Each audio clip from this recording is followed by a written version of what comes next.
The Russian Revolution sparked a revolution in film editing as well. The crazy Russians started fucking around with images, all right, and juxtaposing them and creating different emotional effects. Lenin saw film as the perfect medium to inspire his largely illiterate nation to join the revolution. They took these films out in the middle of farmlands and showed it to the farmers and the peasants. They began to understand that they could get a certain emotional, psychological effect by a certain type of cutting from one image to the next. And that became a manipulation of what the audience was feeling. The Russian filmmakers rejected the bourgeois stories and seamless editing practiced by Griffith. Instead of melodrama, they offered real life. To make the film Man with a Movie Camera, documentary filmmaker Dziga Vertov and his team took his cameras into the streets to record a typical day in Moscow. It's constantly reminding me that I'm watching a movie. There are scenes inside an editing room. You see how they edited movies back in 1929. They were engaged in a pure explosion of creative activity in manipulating these images.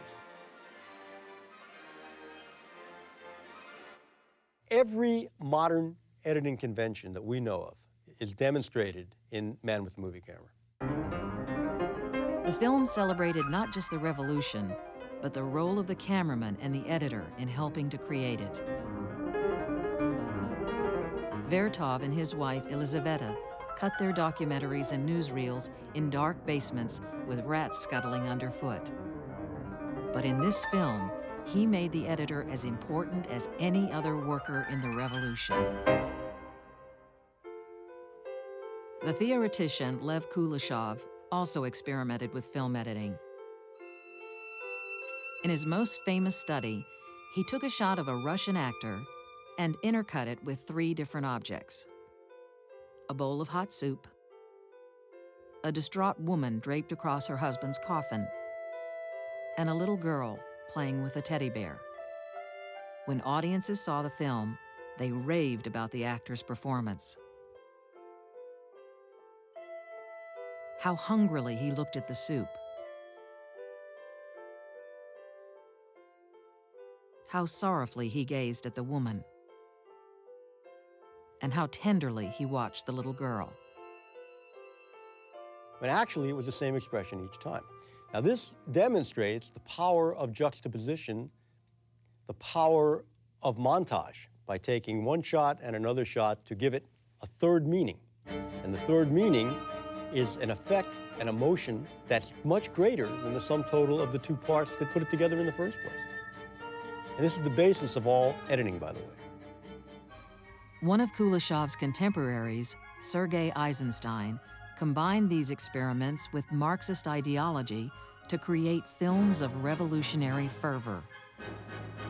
He saw editing like history, as a clash of images and ideas. The meaning of the film was not in the shots themselves, but in their collision. When 2 elements are in conflict, he argued, their collision sparks a new meaning of higher order. Where Griffith tried to hide his cuts, Eisenstein reveled in them. He wanted the audience to feel the frame, to know that this is a movie, not life.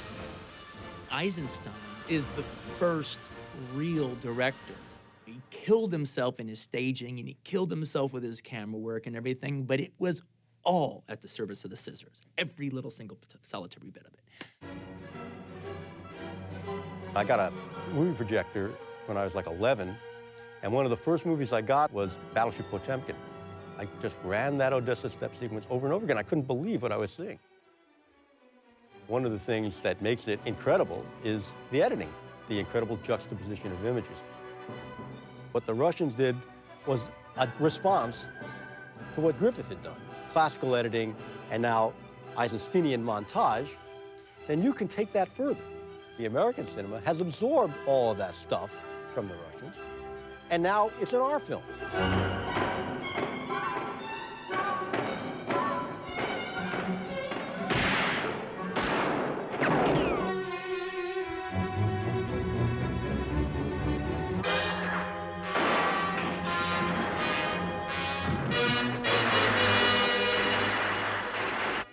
fact is that many of these techniques have been appropriated into what we do every day as editors, right here in Hollywood, California, making action pictures.